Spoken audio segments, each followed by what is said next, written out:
Everyone, আমি পিয়ালি। আমার নতুন একটি ব্লগে তোমাদের অনেক অনেক স্বাগত। আজ রবিবার, ছুটির দিন। ঘড়িতে ওই সকাল 9টা মতো বাজে। রুহি চলে এসেছে আমাকে রান্নাঘরে হেল্প করতে। নিজের খাবারটা নাকি নিজেই তৈরি করবে, তো ও কি আর পারে, তাই ওকে সরিয়ে দিয়ে এখন আমি করে দিচ্ছি, নইলে তো এটাও ফেলবে ওটা ফেলবে। তো রুহিকে দুধের সাথে পিডিয়াশিওর দেওয়া হলো, আর পরীকে দেওয়া হলো দুধের সাথে হরলিক্স, আর তার সাথে দিয়ে দিলাম একটু কুকিজ। রুহি এখন নিয়ে যাচ্ছে টেবিলে।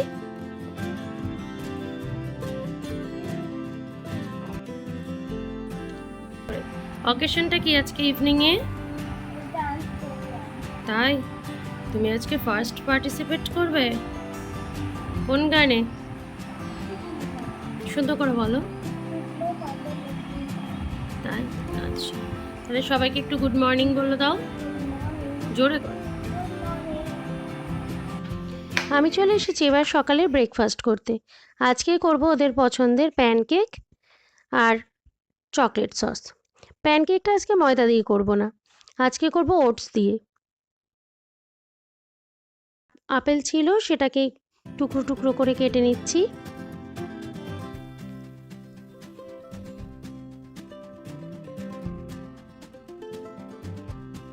আর ওদিকে ডার্ক চকলেটটাকে টুকরো করে বাটিতে একটু দুধ দিয়ে মাইক্রোওয়েভ করতে দিয়েছি। আপেলগুলো কেটে গ্রাইন্ডার বাটির মধ্যে নিয়ে তার মধ্যে কিছুটা ওটস দিয়ে দিচ্ছি। আজকে এই টিফিনটা আমরা প্রত্যেকেই করব। আসলে প্যানকেকটা ওদের প্রচণ্ড প্রিয়, তো তাই রবিবার করে এই খাবারগুলো করার চেষ্টা করি, যাতে বাচ্চারা একটু স্বস্তিতে এই খাবারগুলো খেতে পারে।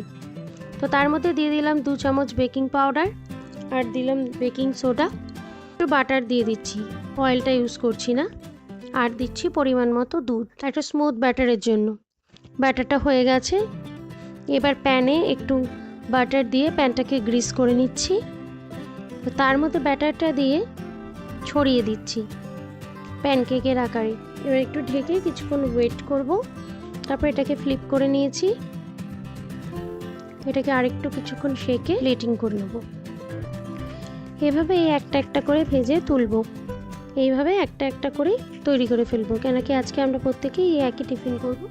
বাচ্চাদেরকে আগে ভেজে দিয়ে দিয়েছি, এখন আমি দুটো করে নিচ্ছি। ওপর থেকে একটু চকলেট সস ছড়িয়ে দিলাম। এবার আমি নিজে নিয়ে বসে পড়লাম। এটা খুব টেস্টি হয়েছিল। এটা খাওয়ার পর ঘরের মোটামুটি সমস্ত কাজগুলো সেরে ঘরদোর গুছিয়ে এবার চলে এলাম দুপুরের রান্না করতে। দুপুরের রান্নাতে ওদের আজকে ফরমাইশ হচ্ছে বাসন্তী পোলাও আর চিকেন খাবে। তোর বাবা আবার ব্রয়লার চিকেনটা পছন্দ করে না। যদি ব্রয়লার চিকেনে অন্য কোনো প্রিপারেশন হয়, like chilli chicken, chicken pakora, এই খাবারগুলো খেয়ে নেয়, বাটার চিকেন, তন্দুরি চিকেন, এগুলো খেয়ে নেয়, বাট এমনি যে ঝোল তরকারির যে চিকেনটা হয় না, চিকেনের ঝোল যেটাকে বলি আমরা, সেটা ওর বাবা একদমই পছন্দ করে না। তাই জন্য ও দেশি চিকেনটা আজকে করতে বলল। তো চালটাকে আগে থেকেই ভিজিয়ে জল ঝরিয়ে রেখেছিলাম।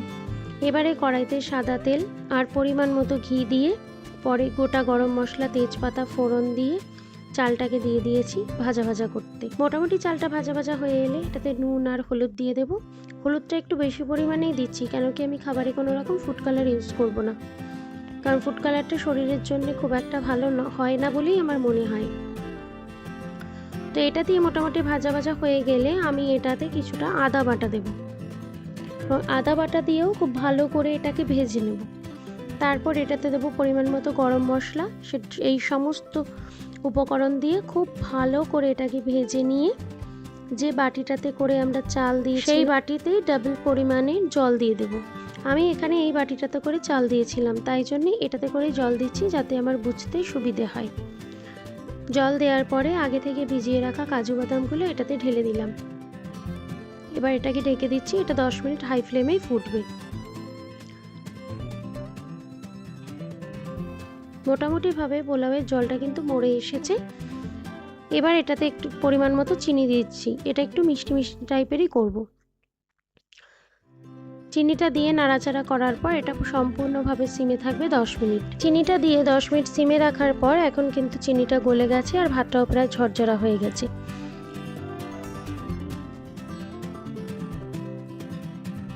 এপাশে আমি চিকেনের মশলাটাকে কষিয়ে নিয়েছি। যেহেতু পোলাওতে ঘি আছে তাই খুবই অল্প পরিমাণে তেল মশলাটা দিয়েছি। এদিকে চিকেনটা দিয়ে দিয়েছি, এটা এখন কষবে। এটাকে কিছুক্ষণের জন্য ঢেকে দেব।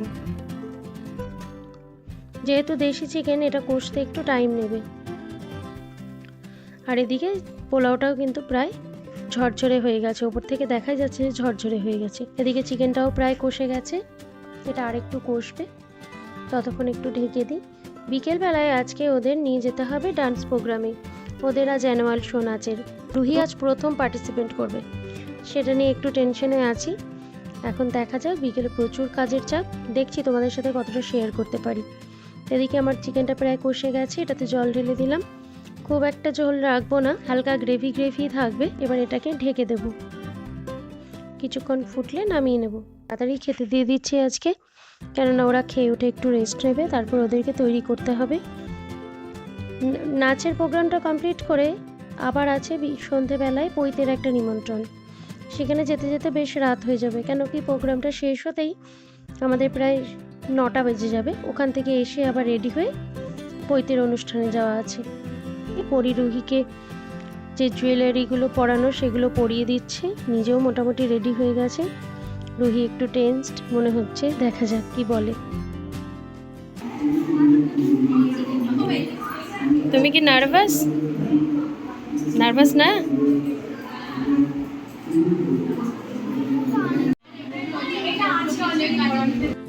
এদিকে আর সবাই রেডি হয়ে রয়েছে, বড়রা ছোটরা প্রত্যেকে। ওই যে একজন রাজাও সেজেছে। এদিকে প্রায় নাচের অনুষ্ঠানটা শুরু হয়ে গেছে।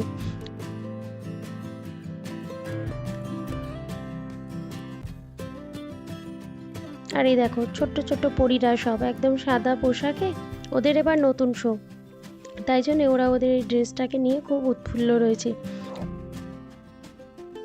খুবই খুশি, কেন কি নাচটা প্রায় 4 বছর পর হচ্ছে, করোনার জন্য হতে পারেনি।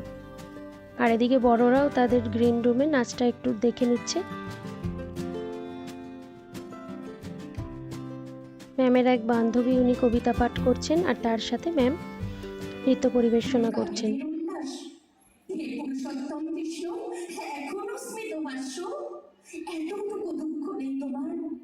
সব দুঃখ শুধু শুধু কৌরব প্রবণে। ওই দেখো, ওই দেখো রণক্ষেত্র শোভিত আজ পুরো শ্রেষ্ঠ বীরদের দেহে। ভীষ্ম, দ্রোণ, কর্ণ, শল্য, বাগ্মী, অভিমন্যু, দ্রুপদ। এই যে রুহির আজ প্রথম স্টেজ শো। আমার তো ভীষণ নার্ভাস লাগছিল। আমি দূরে দাঁড়িয়ে ক্যামেরা করছিলাম, আর ওকে স্টেজে পৌঁছে দেওয়ার দায়িত্ব ছিল পরীর ওপরে। পরী ওকে দিয়ে এসছি। ও নাচ করছে শুকনো পাতার নুপুর পায়ে। গানটা তোমাদেরকে শোনাতে পারছি না, তাহলে কপিরাইট পড়ে যাবে, তাই জাস্ট একটু দেখো আর কি করা যাবে। শাড়ি পরে কিন্তু দারুণ লাগছে। এবার শুরু হচ্ছে পরীর নাচ। পরী নাচ করছে ও সজনী রে এই গানটাতে।